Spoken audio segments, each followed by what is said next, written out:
Hey there, Jenn Dize here for Status Coup, and I wanted to give you an update about our reporting and what happened the other night when I was reporting in DC.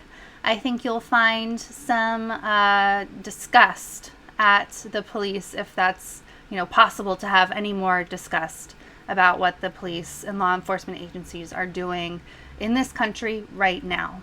So Status Coup has been on the ground reporting in different cities across the country, as right now there is an uprising sparked by the murder of George Floyd, a black man, at the hands of police. So the other day I was reporting in DC, things were getting kind of rough. Protesters were throwing things like water bottles at police. Police were tear gassing the protesters and shooting. What I have learned now, because I got hit with one, is our pepper bullets, pepper pellets. So let me back up and show you from that night video of exactly what happened when I was reporting and when I was later on attacked by police directly, losing all of my camera and recording equipment, being knocked to the ground by police. So I'm going to get into a couple different things here, including the attacks on the press. The most important thing here obviously is the attacks and murder of black people across this country at the hands of police and law enforcement. But I also want to emphasize here that police are attacking the journalists who are trying to document this uprising, and it is absolutely disgusting. So I'm going to show you some statistics first, and then we'll get into some video from the other night. So this from the U.S. Press Freedom Tracker, as between May 26th through June 3rd. So there have been 279 plus total press freedom incidents, 45 arrests of journalists, 180 assaults of journalists. 149 of those were at the hands of police. 40 equipment and newsroom damage incidents. Assault category breakdown, 67 physical attacks, 42 by police, 40 tear gassings, 23 pepper sprayings, 69 rubber bullets and projectiles. So again, I want to make it very clear that this is not about me, but I'm in those statistics, and it is an attack on the free press. Let's look at what happened the other night. So bear with me as I need to find a couple of timestamps here. So at 3 minutes 40 seconds into this live video, and you can watch this full live stream, it was quite the experience, as I'll explain later on what happened when my screen went dark after I was attacked by police. But let's go back to the start of this stream at 1 second here. 3 minutes 40 seconds in.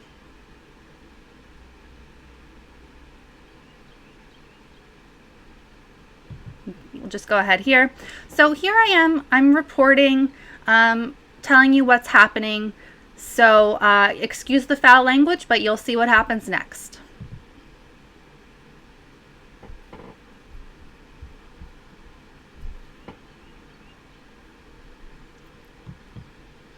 Excuse the audio here. 1 quick second. I really apologize. Let me fix something quickly here so that the sound plays. Doing a production on my own here, so give me just a second here.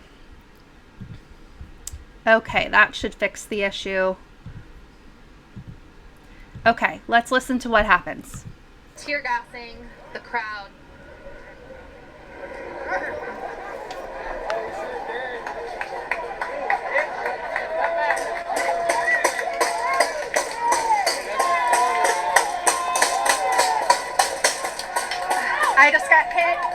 I just got hit with something. Fuck, that hurts. I think by the police. Jesus Christ. Yeah, I just got shot with a paint gun or something.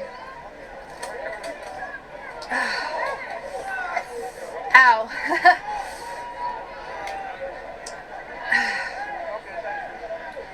My arm is definitely going to be bruised.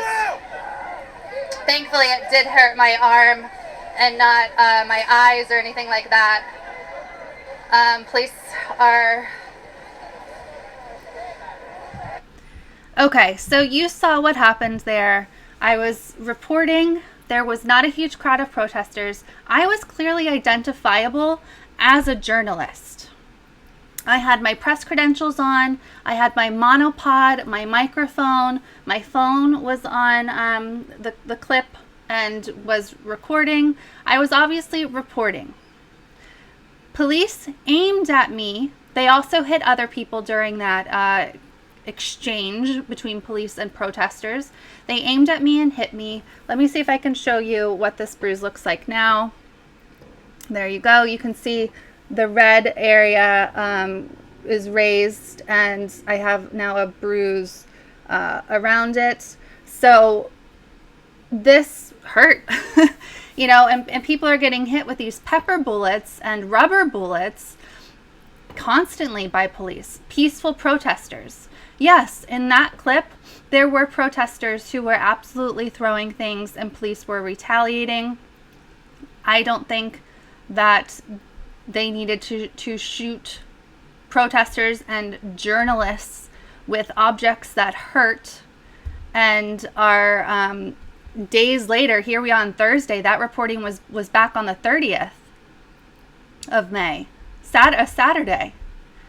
And my bruise is like that. And there are some protesters who got hit multiple times and by rubber bullets, which can leave an even bigger bruise and issue.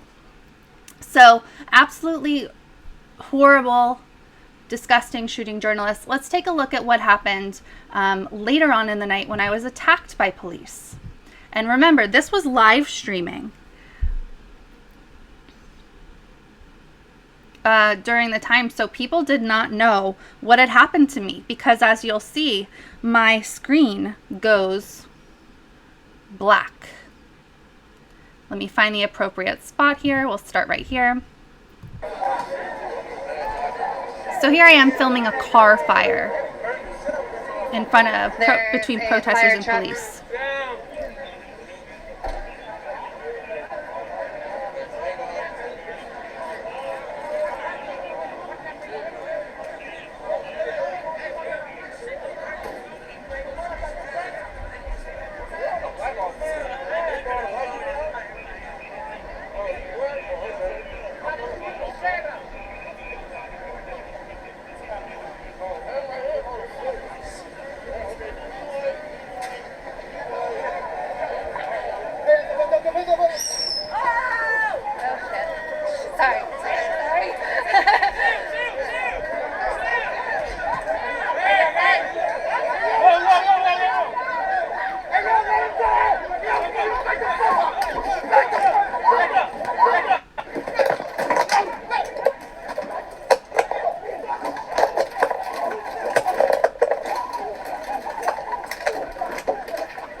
So as you can see, my camera went dark. But the reason that it went dark is because when someone from the crowd threw that firework, we all started, protesters and me, who was clearly a journalist, filming in front of police for several minutes at that point. We started to move back to get away from this firework. So all of a sudden, a girl fell down. We were trying to help her back up. Then the line of police charged forward and were knocking us down with their shields, beating. So my equipment got knocked out of my hands, my monopod, my microphone, my phone, everything. So, dusted myself off, Didn't want to make any sudden movements, but obviously I wanted my phone back. I needed it for safety, much less the live stream. So I nicely asked, can I bend down and get my phone?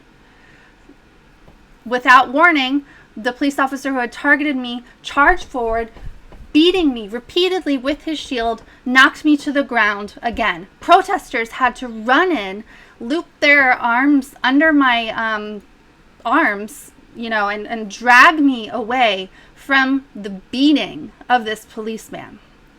So this obviously should not happen. Police should not be treating protesters this way. Police should not be treating journalists this way. Journalists who are trying to document. Journalists who are clearly identifiable as journalists. So with falling, my hip is sore. I have scratches and bruises. It's not good. I'm very lucky. I'm okay. That live stream, by the way, continued for 90 minutes. And people stayed on waiting to see if I was okay. I wasn't able to get back to my hotel to call Jordan for 26 minutes after my screen went dark. So, of course, people were concerned. And I appreciate everyone's concern. It really means a lot. So I got back. I called Jordan. I let him know what happened. He informed the audience. I was obviously shaken up, and I was obviously in quite some pain. I stayed in bed in the hotel the next day, working from bed to recuperate. And this is happening to protesters across the country and to journalists across the country, trying to document this much needed uprising of the murder, against the murder of Black people across this country. So the next thing that I want to get into is the fact that the Metropolitan Police Department, the DC police, lied about what happened. So I've been speaking to a journalist from the Freedom of the Press Foundation on what happened to me.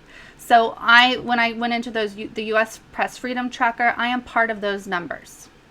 I was shot with a pepper bullet. I was knocked to the ground and beaten, and my equipment got lost because of the police. So I am part of those numbers, as are many, many, many other journalists. So the journalist that I'm speaking with from the Freedom of the Press Foundation reached out to the Metropolitan Police Department for comment, and they said that it was a federal agency, that it wasn't them. So she got back to me for clarification, and so I took screenshots from the video, because there are places in that video where you can clearly see the backs of their helmets, the backs of their uniforms, their insignia, which clearly shows that it was Metropolitan Police Department. So she, went back to them, and they were like, oh, yes, it actually was us. So they confirmed that it was them. But if she hadn't followed up, if she had uncritically listened to the lies of this police department trying to pass the buck onto a federal agency, which of course they're not any better, but they were trying to pass the buck here. If she hadn't followed up, their lies would have been allowed to continue, and they are lying constantly. This is not an isolated incident where cops lie, where federal agencies, officers lie. And journalists have a duty to figure out the truth and to not just uncritically accept whatever officers or agencies say. So just to give you an example of the gaslighting, of the lies out there, here's one. So Neil Augenstein, a journalist, so this talks about the now infamous incident where Donald Trump had protesters tear gassed and beaten in order to clear his way for him to go to a church and hold his Bible upside down for a photo op. So tear gas was used. Several journalists reported that from the scene. So this journalist said a source says tear gas was never used. Instead, smoke canisters were deployed, which don't have an uncomfortable irritant in them. And the source says park police didn't know President Trump would be taking a walk across the park several minutes later. So he goes on and on. So I said, this is just a blatant lie. And a lot of other people called him out too, saying, like, why are you uncritically just saying what the police say?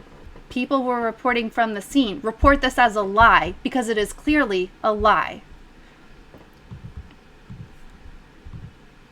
One example is, another example is the Trump campaign, the Trump, people themselves ordering media to correct or retract reporting that accurately described yesterday's protests, live footage of which plainly showed viewers what happened.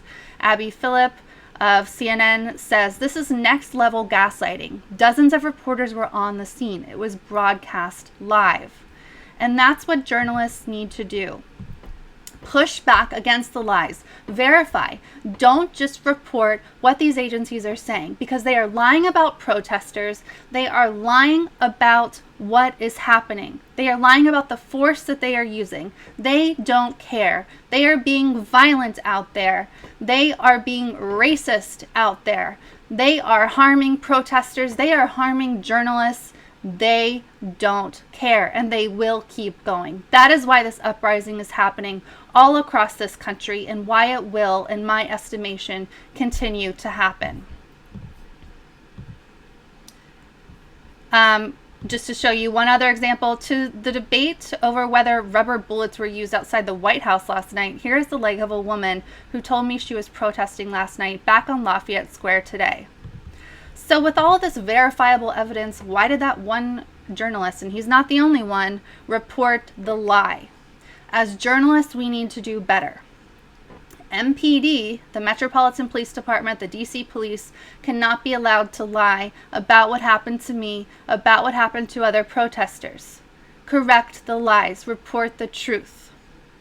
So I'm thankful to the Freedom of the Press Foundation, the U.S. Press Freedom Tracker. They're doing excellent work. I can't wait to get back out there in DC reporting.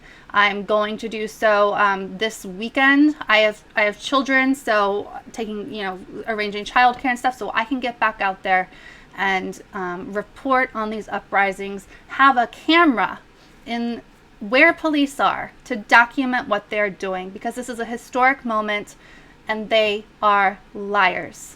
And Status Coup will be there. Support us at any amount. GoFundMe.com/status-coup-news. Become a member for just $5 a month. statuscoup.com/join. Keep us out in the field reporting. We will be out there no matter what. We report for the people. We are supported by the people. All right. Thank you so much for watching. I will be back with more later.